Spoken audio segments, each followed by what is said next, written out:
Hi hello friends, ಹೇಗಿದ್ದೀರಾ friends? ಇವತ್ತು ನಾನು ಮಾಡ್ತಾ ಇರೋದು ಹೂವಿನಂತೆ ಮೃದುವಾದಂಥ ಇಡ್ಲಿ. ನಿಮಗೆ ಹೊರಗಡೆ ಎಲ್ಲ ಸಿಕ್ಕುವ ಇಡ್ಲಿಗಿಂತಲೂ ತುಂಬಾ ಸಾಫ್ಟ್ ಆಗಿರುವಂಥ ಈ ಇಡ್ಲಿಯನ್ನು ಹೇಗೆ ಮಾಡೋದು, ಅದಕ್ಕೆ ಏನೆಲ್ಲ ನಾನು ಸೀಕ್ರೆಟ್ ಹಾಕ್ತಾ ಇದ್ದೇನೆ ಅಂತ ಇವತ್ತು ನಿಮ್ಮ ಜೊತೆ ಶೇರ್ ಮಾಡ್ತಾ ಇದ್ದೇನೆ.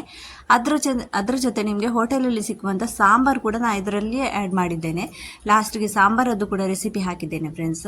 ಅದಕ್ಕೋಸ್ಕರ ಫಸ್ಟಿಗೆ ನಾವು ಇಡ್ಲಿ ಹೇಗೆ ಮಾಡೋದು ಅಂತ ನೋಡ್ಕೊಂಡು ಬರೋಣ. ನಾನು ಈ ಡಬ್ಬದಲ್ಲಿ 4 ಡಬ್ಬ ಅಕ್ಕಿ ತಗೊಂಡಿದ್ದೇನೆ, 2 ಡಬ್ಬ ಉದ್ದಿನಬೇಳೆ ತಗೊಂಡಿದ್ದೇನೆ. ನಾವು ಎಷ್ಟು ಅಕ್ಕಿ ತಗೊಳ್ತೇವೆ ಅದಕ್ಕಿಂತ ಅರ್ಧ ನಾವು ಉದ್ದಿನಬೇಳೆ ತಗೊಳ್ಬೇಕು. ನಾನು ಫಸ್ಟಿಗೆ ಚೆನ್ನಾಗಿ ವಾಶ್ ಮಾಡಿ 4 ಗಂಟೆಗಳ ಕಾಲ ನೆನೆಸಿಟ್ಕೊಂಡಿದ್ದೇನೆ. ಆಮೇಲೆ ಇದನ್ನು ಡೈರೆಕ್ಟಾಗಿ ಈಗ ಗ್ರೈಂಡ್ ಮಾಡ್ತಾ ಇದ್ದೇನೆ. ನಾನಿದು ರಾತ್ರಿ 1 ಗಂಟೆ ರಾತ್ರಿಗೆ ಗ್ರೈಂಡ್ ಮಾಡ್ತಾ ಇರೋದು. ಯಾಕಂದರೆ ಈಗ ಸೆಕೆಗಾಲ ಅಲ್ವಾ, ನಾನು ಹೊರಗಡೆ ಸ್ವಲ್ಪ ಸಮಯನೇ ಇಡ್ತೇನೆ. ಅಷ್ಟೇ ಸಮಯದಲ್ಲಿ ಇದು ಚೆನ್ನಾಗಿ ಹುಳಿ ಬರ್ತದೆ, ಅಂದರೆ ಉಬ್ಬಿ ಬರ್ತದೆ ಚೆನ್ನಾಗಿ. ನಾನೊಂದು 8 ಗಂಟೆ ಆಗುವಾಗ ಇದನ್ನಿಗೆ ಇಡ್ಲಿ ಮಾಡಲಿಕ್ಕೋಸ್ಕರ ಬೆಳಿಗ್ಗೆ 8 ಗಂಟೆಗೆ ರೆಡಿ ಮಾಡಬೇಕು. ಅದಕ್ಕೋಸ್ಕರ ನಾನು 1 ಗಂಟೆ ರಾತ್ರಿಗೆ ಈ ಥರ ಕಡೆದು ಹೊರಗಡೆ ಇಟ್ಟು ಬಿಡ್ತೇನೆ. ಸೆಕೆ ತುಂಬ ಜಾಸ್ತಿ ಉಂಟು ಇಲ್ಲಿ ಹೈದರಾಬಾದಲ್ಲಿ ಕೂಡ. ಈಗ ನೋಡಿ, ಇದೇ ಥರ ಎಲ್ಲ ಅಕ್ಕಿಯನ್ನು ಚೆನ್ನಾಗಿ ಗ್ರೈಂಡ್ ಮಾಡೋಣ. ಅಕ್ಕಿಗೆ ಜಾಸ್ತಿ ನೀರು ಹಾಕಿ ಗ್ರೈಂಡ್ ಮಾಡಬೇಡಿ. ಜಾಸ್ತಿ ನೀರು ಹಾಕೋದ್ರಿಂದ ನಮ್ಮ ಇಡ್ಲಿಯದ್ದು ಬ್ಯಾಟರ್ ತುಂಬಾ ತೆಳುವಾಗಿ ಬಿಡ್ತದೆ. ಇಡ್ಲಿಗೆ ಸ್ವಲ್ಪ ದಪ್ಪ ಬ್ಯಾಟರ್ ಬೇಕಾಗಿರುವುದರಿಂದ ಇದು ಫಸ್ಟಿಗೆ ಈ ಥರ ನೀರು ಹಾಕಿದರೆ ಮತ್ತೆ ನಮಗೆ ದಪ್ಪ ಬೇಕಂದರೆ ಕಷ್ಟ ಆಗ್ತದೆ. ಅದಕ್ಕೋಸ್ಕರ ಈಗ ಇಲ್ಲಿ ನಾನು ಅಕ್ಕಿ ಎಲ್ಲ ಗ್ರೈಂಡ್ ಮಾಡಿದೆ. ಲಾಸ್ಟಿಗೆ ಇಲ್ಲಿ ನಮ್ಮ ಮನೆಯಲ್ಲಿ ಇದ್ದಂತಹ ರೈಸನ್ನು ಹಾಕ್ತಾ ಇದ್ದೇನೆ, ಬೇಯಿಸಿದಂತಹ ಅನ್ನ ಹಾಕ್ತಾ ಇದ್ದೇನೆ. ನೋಡಿ, ನಿಮ್ಮ ಮನೆಯಲ್ಲಿ ಮುಂಚಿನ ದಿನದ್ದು ಉಳಿದಿದ್ದು ಅನ್ನ ಇದ್ದರೂ ಕೂಡ ನೀವು ಅದನ್ನು ಹಾಕಿ ಕೂಡ ಮಾಡಬಹುದು. ಜಾಸ್ತಿ ಅನ್ನ ಹಾಕಬೇಡಿ, ಅಂಟು ಥರ ಆಗ್ತದೆ. ಒಂದು ಲೆಕ್ಕದಲ್ಲಿ ನಮಗೆ ಎಷ್ಟು ಬೇಕು ಮೆಜರ್ಮೆಂಟ್, ಅದರ ಲೆಕ್ಕದಲ್ಲಿ ಸ್ವಲ್ಪ ನಾನು ಹಾಕಿದ್ದೇನೆ ಅಷ್ಟೇ. ಇದೆಲ್ಲವನ್ನು ಈಗ ಗ್ರೈಂಡ್ ಮಾಡಿ ಹಾಕಿದ ಮೇಲೆ ರೈಸನ್ನು ಕೂಡ ಈ ಥರ ಗ್ರೈಂಡ್ ಮಾಡಬೇಕು. ಬೇಯ್ದಿರೋ ಅನ್ನ ಇದ್ರೊಟ್ಟಿಗೆ ಗ್ರೈಂಡ್ ಮಾಡಿ ತಗೊಳ್ಬೇಕು. ತುಂಬ ಸಾಫ್ಟಾಗಿ ಬರ್ತದೆ. ಒಬ್ಬೊಬ್ಬರು ಇದಕ್ಕೆ ಅವಲಕ್ಕಿ ಎಲ್ಲ ಹಾಕ್ತಾರೆ. ಈ ಬೇಯ್ದಿರುವ ಅನ್ನ ಹಾಕೋದ್ರಿಂದ ಅವಲಕ್ಕಿ ಹಾಕುವ ಅದು ಅಗತ್ಯ ಕೂಡ ಇಲ್ಲ. ಹೂವಿನಂತೆ ಮೃದುವಾಗಿ ಬರ್ತದೆ ನಿಮ್ಮ ಇಡ್ಲಿ. ನೀವು ಕೂಡ ಟ್ರೈ ಮಾಡಿ. ಇದು ನೋಡಿ, ಈಗ ಉದ್ದಿನಬೇಳೆಯನ್ನು ಕೂಡ ಗ್ರೈಂಡ್ ಮಾಡ್ತಾ ಇದ್ದೇನೆ. ಉದ್ದಿನಬೇಳೆಯನ್ನು ಸ್ವಲ್ಪ ದಪ್ಪಗೇ ಇಟ್ಟು ಗ್ರೈಂಡ್ ಮಾಡಿದ್ದು ನಾನು. ಯಾಕಂದರೆ ಮತ್ತೆ ಬೇಕಾದರೆ ನೀರು ಹಾಕ್ಬಹುದಲ್ವಾ ಅಂತ ನನ್ನ ಅಭಿಪ್ರಾಯ. ಹಾಗೆ ಜಾಸ್ತಿ ತೆಳು ಆದರೆ ಮತ್ತೆ ಏನು ಮಾಡಲಿಕ್ಕಾಗ್ತದೆ ಅಂತ. ದೋಸೆಗೆ ಎಲ್ಲ ಆದರೆ ಸ್ವಲ್ಪ ತೆಳು ಬ್ಯಾಟರ್ ಆದರೂ ನಡೀತದೆ. ಆಮೇಲೆ ಇಲ್ಲಿ ನೋಡಿ, ಎಲ್ಲ ನಾನು ಗ್ರೈಂಡ್ ಮಾಡಿ ಆಯಿತು ಉದ್ದಿನಬೇಳೆ ಹಾಗೂ ಅಕ್ಕಿಯನ್ನು. ಈಗ ಇದನ್ನು ಕೈಯಲ್ಲಿ ನಾನು ಚೆನ್ನಾಗಿ ಕೈಯಲ್ಲಿ ವಾಶ್ ಮಾಡಿ ಕೈಯಲ್ಲಿ ಚೆನ್ನಾಗಿ ಇದನ್ನು ಮಿಕ್ಸ್ ಮಾಡ್ತಾ ಇದ್ದೇನೆ. ಯಾಕಂದರೆ ಕೈಯಲ್ಲಿ ಮಿಕ್ಸ್ ಮಾಡೋದ್ರಿಂದ ಇದು ಚೆನ್ನಾಗಿ ಮಿಕ್ಸ್ ಆಗ್ತದೆ. ಈ ಚಮಚದಲ್ಲಿ ಎಲ್ಲ ಕರೆಕ್ಟಾಗಿ ಮಿಕ್ಸ್ ಆಗೋದಿಲ್ಲ. ಅದಕ್ಕೋಸ್ಕರ ಹುಳಿ ಕೂಡ ತುಂಬ ಚೆನ್ನಾಗಿ ಉಬ್ಬಿ ಬರ್ತದೆ. ಈ ಥರ ಕೈಯಲ್ಲಿ ನಾವು ಒಂದೇ ಸುತ್ತಲ್ಲಿ ಈ ಥರ ಗ್ರೈಂಡ್ ಮಾಡ್ತಾ ಇದು ಮಿಕ್ಸ್ ಮಾಡ್ತಾ ಹೋಗಬೇಕು. ಈಗ ಇದನ್ನು ಈ ಥರ ಒಂದು ದೊಡ್ಡ ಪಾತ್ರೆಯಲ್ಲಿ ಹಾಕಿ ನಾನು ಹೊರಗಡೆನೇ ಇಡ್ತೇನೆ. ನಾನೊಂದು 5 ಗಂಟೆಗಳ ಕಾಲ ಹೊರಗಡೆ ಇಟ್ಟಿದ್ದೇನೆ. ರಾತ್ರಿ 1 ಗಂಟೆಗೆ ನಾನು ಗ್ರೈಂಡ್ ಮಾಡಿದ್ದು, 8 ಗಂಟೆಗೆ ನಾನು ಇಡ್ಲಿಗೆ ಸ್ಟಾರ್ಟ್ ಮಾಡಿದ್ದು. ನೋಡಿ, ಇದು ಮರುದಿವಸ ಈ ಥರ ಚೆನ್ನಾಗಿ ಉಬ್ಬಿ ಬಂದಿದೆ ನೋಡಿ ನಮ್ಮ ಇಡ್ಲಿಯದ್ದು ಬ್ಯಾಟರ್ ಬೆಳಿಗ್ಗೆ. ಈಗ ಇದನ್ನು ನಾನು ಏನು ಮಾಡ್ತೇನೆ, ನನಗೆ ಎಷ್ಟು ಬೇಕೋ ಅಷ್ಟು ಇಡ್ಲಿಗೆ ಅದನ್ನು ತೆಗಿತೇನೆ ಇಷ್ಟು. ಆಮೇಲೆ ಬಾಕಿದ್ದದನ್ನು ನಾನು ಫ್ರೀಝರಲ್ಲಿ ಇಟ್ಬಿಡ್ತೇನೆ. ನೆಕ್ಸ್ಟ್ ಟೈಮ್ ಯಾವಾಗಾದ್ರೂ ಮಾಡಿದಾಗ ಸ್ವಲ್ಪ ದಿನ ಬಿಟ್ಟು ಮತ್ತೆ ತೆಗಿತೇನೆ. ನಾನು ಇದಕ್ಕೆ ಉಪ್ಪು ಏನು ಹಾಕಿ ಇಡುವುದಿಲ್ಲ. ಸೋಡಾದ ಪುಡಿ ಉಪ್ಪು ಎಲ್ಲ ನಾನು ಇಡ್ಲಿ ಮಾಡುವಾಗನೇ ಹಾಕೋದು. ಸೋಡಾದ ಪುಡಿ ಹಾಕಿ ನಾನು ಫ್ರೀಝರಲ್ಲಿ ಕೂಡ ಇಡುವುದಿಲ್ಲ. ಮತ್ತೆ ನಾನು ಫ್ರೀಝರಿಂದ ತೆಗೆದೇ ಸೋಡಾದ ಪುಡಿ ಹಾಕುವುದು. ಈಗ ನನಗೆ ಎಷ್ಟು ಬೇಕೋ ಅಷ್ಟಕ್ಕೆ ಮಾತ್ರ ಉಪ್ಪು ಮತ್ತು ಸೋಡಾದ ಪುಡಿ ಹಾಕಿದ್ದೇನೆ. ನೋಡಿ, ಸಾಂಬಾರದು ಕೂಡ ಅಲ್ಲಿ ರೆಡಿ ಉಂಟು. ಅದರ ರೆಸಿಪಿ ಕೂಡ ತೋರಿಸ್ತೇನೆ. ಈಗ ಇದಕ್ಕೆ ಸೋಡಾದ ಪುಡಿ ಕೂಡ ಒಂದು ಅಂದಾಜು ಪ್ರಕಾರ ಹಾಕಿದ್ದೇನೆ. ನೋಡಿ, ಫಸ್ಟಿಗೆ ನಾವು ಸೋಡಾದ ಪುಡಿ ಎಲ್ಲ ಹಾಕಿ ರಾತ್ರಿಗೆ ಇಡಬಾರ್ದು. ಯಾವಾಗಲೂ ನಾವು ಇಡ್ಲಿ ಮಾಡುವಾಗ ತಕ್ಷಣ ನೀವು ಯಾವಾಗ ಇಡ್ಲಿ ಮಾಡ್ತೀರಾ ಅಷ್ಟು ಬ್ಯಾಟರಿಗೆ ಮಾತ್ರ ಹಾಕಿ ನಾವು ಸೋಡಾದ ಪುಡಿಯನ್ನು ಇಡ್ಲಿಗೆ ಹಾಕಬೇಕು. ಮತ್ತು ನಾವು ಬೇರೆ ತೆಗೆದಿಡ್ತೇವೆ, ಅದಕ್ಕೆ ಮತ್ತೆ ನಾವು ಇಡ್ಲಿ ಮಾಡುವಾಗನೇ ಸೋಡಾ ಪುಡಿ ಆ್ಯಡ್ ಮಾಡಬೇಕು. ಈಗ ನೋಡಿ, ಈ ಥರ ಇಡ್ಲಿಯದ್ದು ನಾನು ತಟ್ಟೆಯಲ್ಲಿ ಮಾಡ್ತಾ ಇಲ್ಲ. ನಮ್ಮ ಮನೆಯಲ್ಲಿ ತುಂಬ ಪುರಾತನ ಕಾಲದ ಒಂದು ಇಡ್ಲಿಯದ್ದು ಉಂಟಿದು. ಇದರಲ್ಲಿಯೇ ನಾನು ಮಾಡೋದು. ನೋಡಿ, ಈ ಥರ ತುಂಬ ಹಳೆಯದಾಗಿದೆ ಇದು ಇಡ್ಲಿಯದ್ದು ತಟ್ಟೆ ಎಲ್ಲ ಮಾತ್ರ. ಇದಕ್ಕೆ ಈ ಥರ ಎಣ್ಣೆಯನ್ನೆಲ್ಲ ಚೆನ್ನಾಗಿ ಸ್ಪ್ರೆಡ್ ಮಾಡ್ಕೊಳ್ಳೋಣ. ಆಮೇಲೆ ಈ ಥರ ಎಣ್ಣೆ ಸ್ಪ್ರೆಡ್ ಮಾಡಿದ ಮೇಲೆ ಚೆನ್ನಾಗಿ ಈ ಇಡ್ಲಿಯ ಬ್ಯಾಟರನ್ನು ಎಲ್ಲದಕ್ಕೂ ಈ ಥರ ಇಡ್ಲಿ ಬ್ಯಾಟರನ್ನು ಹಾಕೋಣ. ನೋಡಿ, ಈ ಥರ ಇಷ್ಟು ದಪ್ಪಾಗಿರಬೇಕು. ತುಂಬ ತೆಳುವಾದರೂ ಒಮ್ಮೊಮ್ಮೆ ಅದು ಸರಿಯಾಗಿ ಅನಿಸೋದಿಲ್ಲ, ತುಂಬ ದಪ್ಪನೂ ಇರಬಾರ್ದು. ಇಡ್ಲಿ ಬ್ಯಾಟರ್ ಒಂದು ಅಂದಾಜು ಪ್ರಕಾರ. ಫ್ರೆಂಡ್ಸ್, ನೀವು ನನ್ನ ಚಾನಲ್ಗೆ ಫಸ್ಟ್ ಟೈಮ್ ವಿಸಿಟ್ ಮಾಡಿದ್ದಾದರೆ ಒಂದು ಸಬ್ಸ್ಕ್ರೈಬ್ ಮಾಡಲಂತ ಮರಿಲೇಬೇಡಿ ಫ್ರೆಂಡ್ಸ್. ದಯವಿಟ್ಟು ಒಂದು ಸಬ್ಸ್ಕ್ರೈಬ್ ಮಾಡಿ, ಲೈಕ್ ಕೂಡ ಮಾಡಿ. ಕಮೆಂಟ್ ಅಂತೂ ನಿಮ್ಮ ಅಭಿಪ್ರಾಯ ಕಮೆಂಟ್ ಬಾಕ್ಸ್ ಮೂಲಕ ನೀವು ತಿಳಿಸ್ಕೊಡಿ. ನಿಮಗೋಸ್ಕರ ನನ್ನ ಕಮೆಂಟ್ ಬಾಕ್ಸ್ ಆನ್ ಇದೆ. ನಿಮ್ಮ ಅಭಿಪ್ರಾಯವನ್ನು ನೀವು ಏನಂತ ತಿಳಿಸ್ಕೊಡಿ. ಇದು ತುಂಬ ಹಳೆಯ ಕಾಲದಾದ್ರಿಂದ ಸ್ವಲ್ಪ ಹಳತ್ತಾಗಿದೆ ನಮ್ಮದು ಇಡ್ಲಿಯದ್ದು ತಂದೂರು. ಏನಿದು ಈ ಥರ ಉಂಟು ಕಪ್ಪಗೆ ಅಂತ ಎನಿಸ್ಬೇಡಿ. ಇದು ಎಲ್ಲ ಕೇಕ್ ಎಲ್ಲ ಮಾಡೋದ್ರಿಂದ ನಾನು ಇದರಲ್ಲೇ ಕೇಕ್ ಎಲ್ಲ ಮಾಡೋದು ಈ ತಂದೂರಲ್ಲಿ ಸ್ಟೀಮ್ ಕೊಟ್ಟು. ಅದಕ್ಕೋಸ್ಕರ ಉಪ್ಪೆಲ್ಲ ಹಾಕಿ ಮಾಡೋದ್ರಿಂದ ಅದು ಕೇಕ್ ಉಪ್ಪಲ್ಲಿ ಸ್ಟೀಮ್ ಕೊಡೋದ್ರಿಂದ ಕಪ್ಪಗಾಗಿ ಹೋಗಿದೆ, ಕರಿದ ಥರ ಅದು. ಈಗ ನೋಡಿ ಈ ಥರ ಇಡ್ಲಿಯ ತಟ್ಟೆಯನ್ನೆಲ್ಲ ಇಟ್ಟು ಒಂದು 15 ನಿಮಿಷ ಇದನ್ನು ಇಡ್ಲಿಯನ್ನು ಬೇಯಿಸೋಣ. 15 ನಿಮಿಷ ಆದಮೇಲೆ ನಮ್ಮ ಇಡ್ಲಿ ಅಂತೂ ಇಲ್ಲಿ ರೆಡಿಯಾಗಿದೆ. ನೋಡಿದ್ರಲ್ಲ ಫ್ರೆಂಡ್ಸ್, ಎಷ್ಟು ಚೆನ್ನಾಗಿ ಬಂದಿದೆ ಇಡ್ಲಿ. ತುಂಬ ಸಾಫ್ಟಾಗಿ ಬರ್ತದೆ. ನಾನು ಯಾವಾಗಲೂ ಮನೆಯಲ್ಲಿ ರವಾದಲ್ಲಿ ಎಲ್ಲ ಮಾಡೋದಿಲ್ಲ, ಇಡ್ಲಿ ರವೆ ಎಲ್ಲ ತಂದು ಮಾಡ್ತಾರೆ. ನಾನು ಮಾತ್ರ ಇಡ್ಲಿ ರವಾದಲ್ಲಿ ಮಾಡೋದಿಲ್ಲ, ನಾನು ಮನೆಯಲ್ಲಿ ಅಕ್ಕಿಯಿಂದಲೇ ಗ್ರೈಂಡ್ ಮಾಡಿ ಮಾಡೋದು ಯಾವಾಗಲೂ.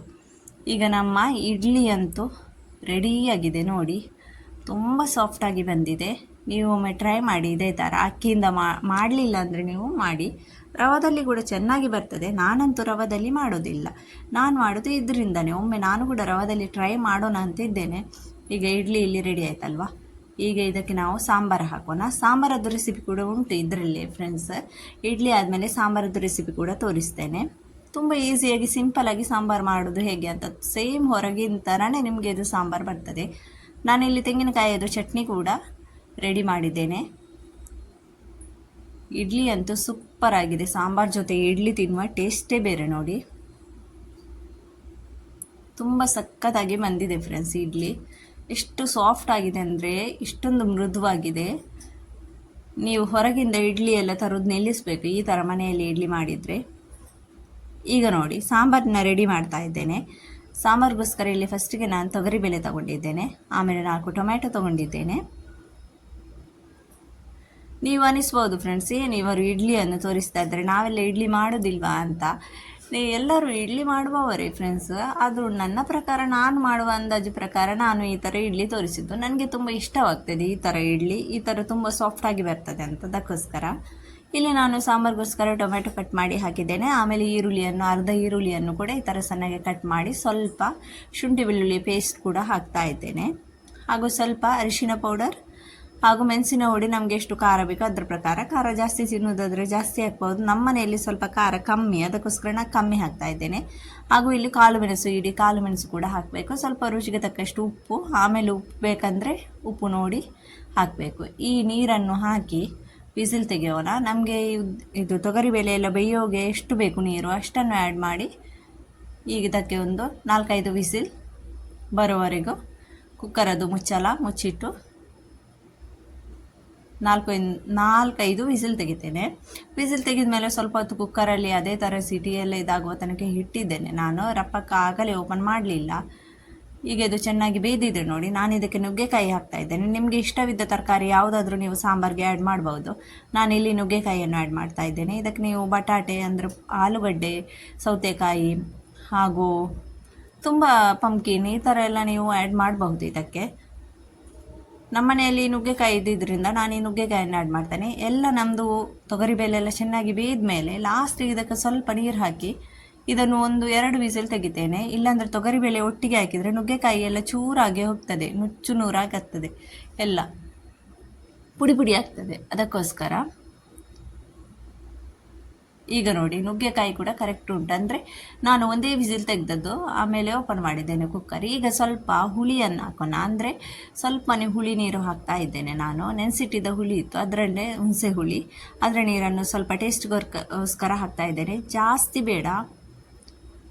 ಈಗ ಇದಕ್ಕೆ ನೀರು ಹಾಕ್ತೇನೆ. ನೀರು ನಿಮಗೆಲ್ಲ ಎಷ್ಟು ತೆಳಿಬೇಕು ಅದರ ಲೆಕ್ಕದಲ್ಲಿ ಹಾಕಿ ಫ್ರೆಂಡ್ಸ್. ಈಗ ಇದು ಸಾಂಬಾರು ಹುಡಿ, ಇದಕ್ಕೆ ಮೇನ್ ಬೇಕಾದದ್ದು ಸಾಂಬಾರು ಹುಡಿ ಸ್ವಲ್ಪ 1-2 ಸ್ಪೂನಷ್ಟು ಹಾಕಿದ್ದೇನೆ ನಾನು. ಒಂದು ದೊಡ್ಡ ಸ್ಪೂನಲ್ಲಿ 2 ಸ್ಪೂನ್ ಆಗ್ಬಹುದಷ್ಟು ಸಾಂಬಾರು ಹುಡಿಯನ್ನು ಹಾಕಿದ್ದೇನೆ.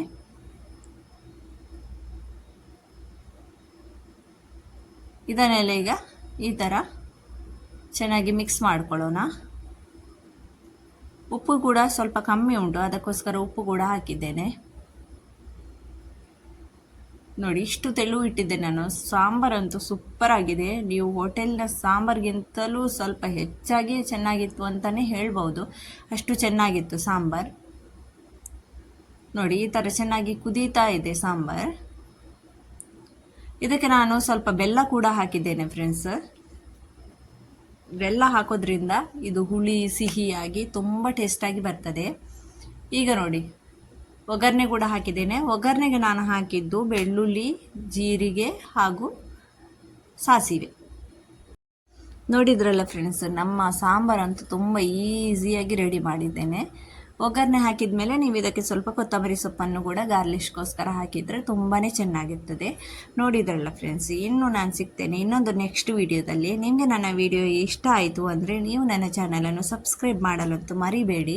ಲೈಕ್ ಕೂಡ ಮಾಡಿ. ನನಗೆ ಕಮೆಂಟ್ ಮೂಲಕ ತಿಳಿಸಿ ನಿಮಗೆ ನನ್ನ ವಿಡಿಯೋದಲ್ಲಿ ಏನು ಇಂಪ್ರೂವ್ಮೆಂಟ್ ಇನ್ನೂ ಬೇಕು, ಅಲ್ಲ ನನ್ನ ವಿಡಿಯೋದಲ್ಲಿ ಏನಾದರೂ ಡೌಟ್ ಇದ್ದರೆ ನೀವು ನನಗೆ ಕಮೆಂಟ್ ಮೂಲಕ ಖಂಡಿತ ತಿಳಿಸ್ಬೋದು ನಿಮ್ಮ ಅಭಿಪ್ರಾಯವನ್ನು.